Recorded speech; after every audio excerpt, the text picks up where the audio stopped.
Alors on a parlé la fois dernière pour Lechem Mishneh. Lechem Mishneh, on a dit que donc les trois repas de Shabbat, c'est important qu'on ait deux chalot. On a expliqué plusieurs raisons aux deux chalot, la raison qu'il faut avoir les deux chalot, la manière qu'on... Donc déjà en soi-même, à savoir que les deux chalot, c'est en souvenir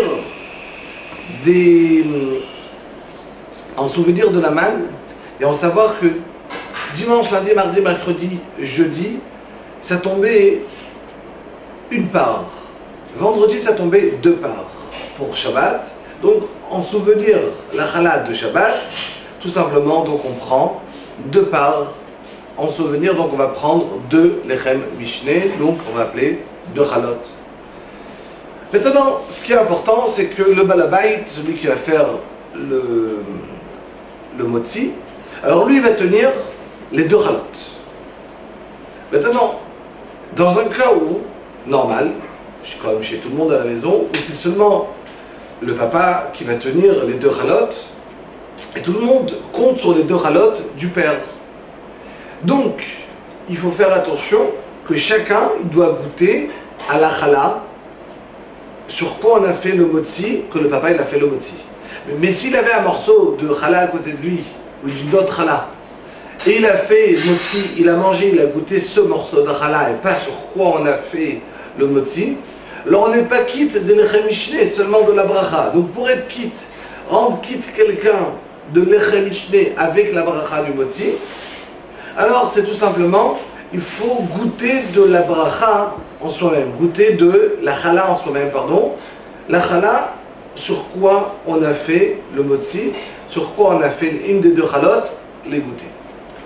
Maintenant, au cas où on n'avait pas de chalot en face de nous, on n'a pas le droit de goûter une challah tant que celui qui a fait le motzi n'a pas goûté lui-même. Mais si au cas où on tenait deux chalot en face de nous, et celui qui a fait le motzi à Baot, il nous a rendu quitte, alors effectivement, je peux tout simplement compter sur sa bracha et même manger avant que lui il ait le temps de manger, il n'y a pas de souci. Maintenant, ce qui est important aussi, c'est que dans le Lechem Mishneh, alors la challah, elle doit être entière. Les deux chalot doivent être entières, et qu'il n'y ait pas des petits morceaux coupés, qu'il n'y ait pas quelque chose qui va être par-ci par-là en moins. Maintenant, au cas où, effectivement, quand on a fait cuire la challah dans le four, alors les chalotes, ils ont gonflé, ils se sont accrochés l'une à l'autre, et quand après la maman, elle va enlever les chalotes, alors il y aura de chaque côté de la challah des côtés qui ont l'air un peu moins cuits, c'est pas très grave, si on veut on peut le remettre dans le four un peu à tourner, pourquoi pas, mais si on ne l'a pas fait, c'est pas grave, ça s'appelle quand même Lechem Mishneh, ça s'appelle pas que c'est pas entier, il n'y a pas de problème. Mais, si quand j'ai séparé les deux chalotes, alors il y a un morceau de la challah d'à côté qui s'est accroché à une challah, qui va faire que dans une challah, j'ai un gros morceau, avec un petit morceau en plus de la challah d'à côté, alors effectivement, celle d'à côté ne va pas s'appeler entière, et donc, il faudrait mieux choisir une deuxième challah pour cela. Maintenant, au cas où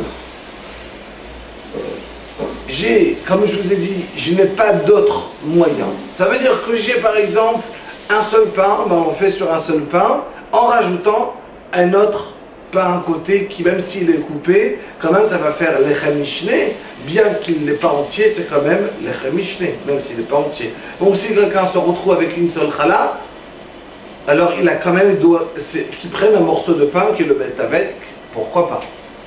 Et ce qui est clair aussi, c'est que si je n'ai même pas une, j'en ai une seule, et qui est coupée en deux, je les colle les deux, j'essaie de les accrocher bien avec un cure-dent, avec quelque chose, et ça va devenir un pain entier. Ça veut dire que c'est important d'essayer de créer ce pain d'une certaine manière. Maintenant, si on ne peut pas, c'est sûr que ça n'enlève pas la halachot de mitzvah Shabbat. La halachot du Shabbat, le Seudat Shabbat, ça c'est clair, il faut toujours le garder, même si on n'en a pas, donc il faut faire attention. Be'atzlacha Kol Tov, Shavua Tov.